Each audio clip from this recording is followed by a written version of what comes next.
नमस्कार दोस्तों, जय जोहार। मैं कौशल तिवारी और बिहनिया संध्या में आपका स्वागत है। प्रदेश में सरकार कैसे चल रही है? 2 साल पूरे हो गए हैं और इन 2 सालों में प्रदेश के मुखिया विष्णुदेव साय जिस तरीके से अपनी पीठ थपथपा रहे हैं। 2 साल का अपना कार्यकाल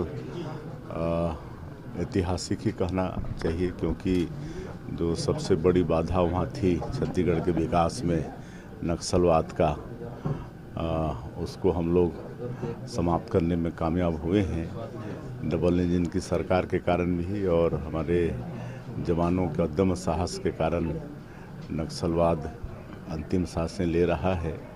और माननीय प्रधानमंत्री जी, माननीय गृह मंत्री जी का संकल्प भी है कि 31 मार्च 2026 तक पूरे देश से नक्सलवाद को समाप्त करना, और उनका संकल्प पूरा होते दिख रहा है। उसके बाद छत्तीसगढ़ में और विशेषकर बस्तर क्षेत्र में भी जो वर्षों से विकास की दृष्टि से अछूता रहा, वहाँ भी विकास की गंगा बहेगी। क्या ये हकीकत है?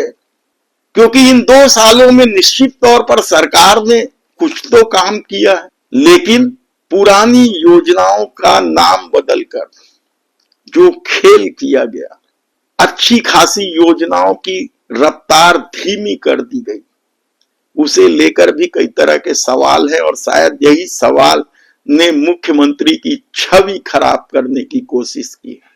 क्योंकि जो मोदी की गारंटी थी, खासकर युवाओं को लेकर 57,000 भर्ती को लेकर, उस मामले में सर फिसड्डी साबित हुई है।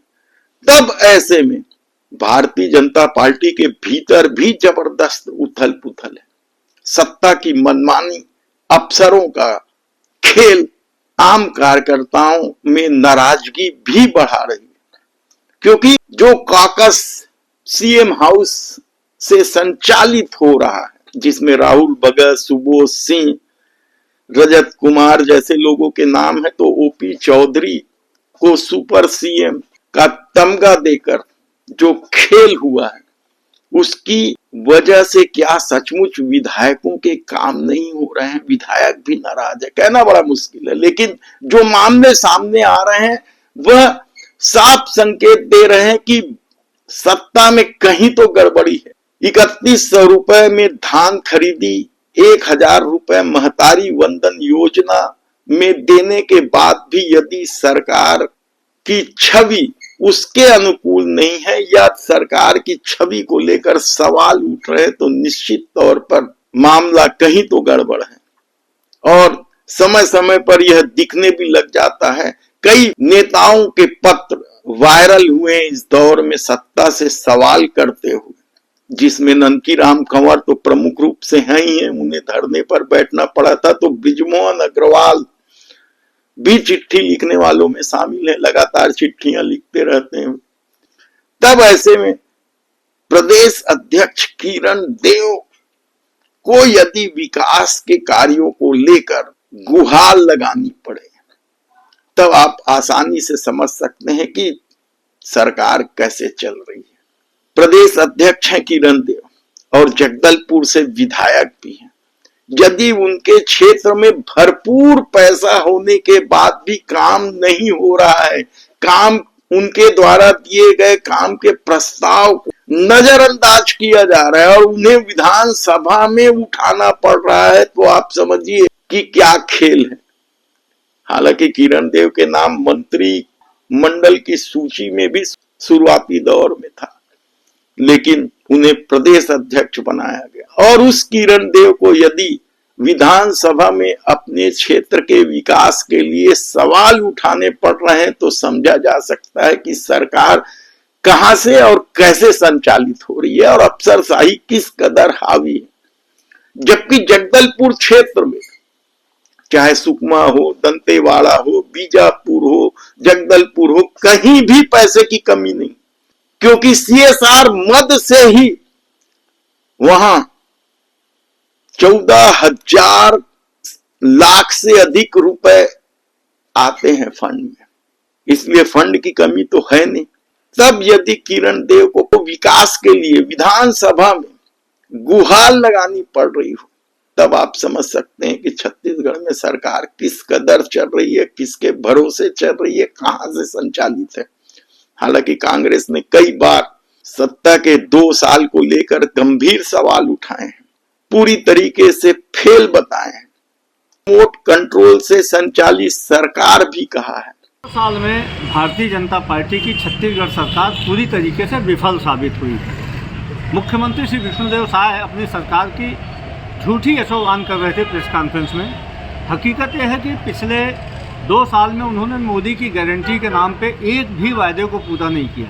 महतारी वंदन के नाम पे 1.25 करोड़ महिलाओं को पैसा देना था, आधी महिलाओं को पैसा मिल रहा है। किसानों का पूरा धान नहीं खरीद रहे हैं, 500 में सिलेंडर नहीं मिला। अभी तक 40,000 युवाओं को रोजगार मिलना था, वो नहीं मिला। बिजली बिल के दाम दुगने कर दिए गए हैं।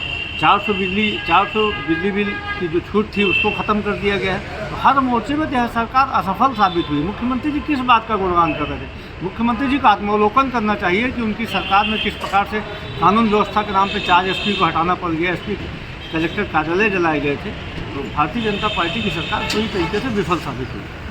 लेकिन अब जो खबरें आ रही हैं कि अकेले किरण देव नहीं हैं जिनके प्रस्तावों को रद्दी की टोकरी में फेंक दिया जाता है या नजरअंदाज कर दिया जाता है। ऐसे दर्जन भर से अधिक विधायक हैं जो सत्ता से लगातार अपने क्षेत्र में विकास की गुहार लगा रहे हैं और सरकार मस्त है धान खरीदी और महतारी वंदन योजना को सफल मानकर।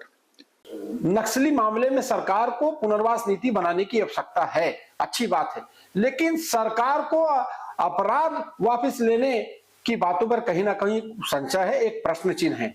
जिस प्रकार से हम कभी भी तालमेटला और जीरम घाटी के नक्सलियों को माफ नहीं कर सकते जिन्होंने दर्दनाक हत्याएं की। हम इस मामले में कभी कोई ऐसा फैसला नहीं ले सकते कि उनकी माफी हो।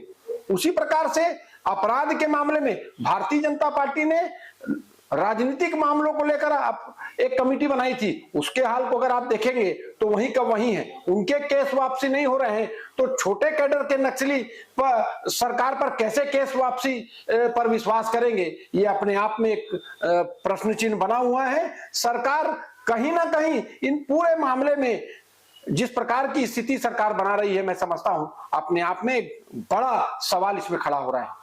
तब देखना है कि सरकार अपने ही लोगों का ध्यान कब रखेगी। विजन डॉक्यूमेंट 2047 सरकार का एक नया शिगुफा है, जनता को धोखा देने का एक नया जुमला है।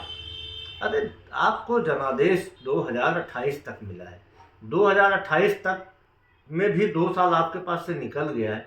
इन 2 सालों में तो जो आपने मोदी की गारंटी के नाम पे वादा किया था उसको पूरा किया नहीं। आपने जो जनता के हितों के लिए योजनाएं चल रही थी, योजनाओं को बंद कर दिया। आपने बिजली के दाम बढ़ा दिए, आप रोजगार दे नहीं पाए, आप महिलाओं से किया वादा पूरा नहीं कर पाए, आप 500 में सिलेंडर दे नहीं पाए, आप शिक्षा के बारे में आपका कोई नया विचार सामने नहीं आया। आपके पास में नया रिकॉर्ड है कि 10,467 स्कूल का आपने बंद कर दिया। और आप सब विभाग दिखाते हैं 2047 का, 2028 तक का जो जनादेश मिला है उसका रोड मैप बना के दिखा दीजिए। जो वादा किया था मोदी की गारंटी में उसको तो पहले पूरा कर लीजिए, उसके बाद 2047 की बात कीजिएगा। धन्यवाद।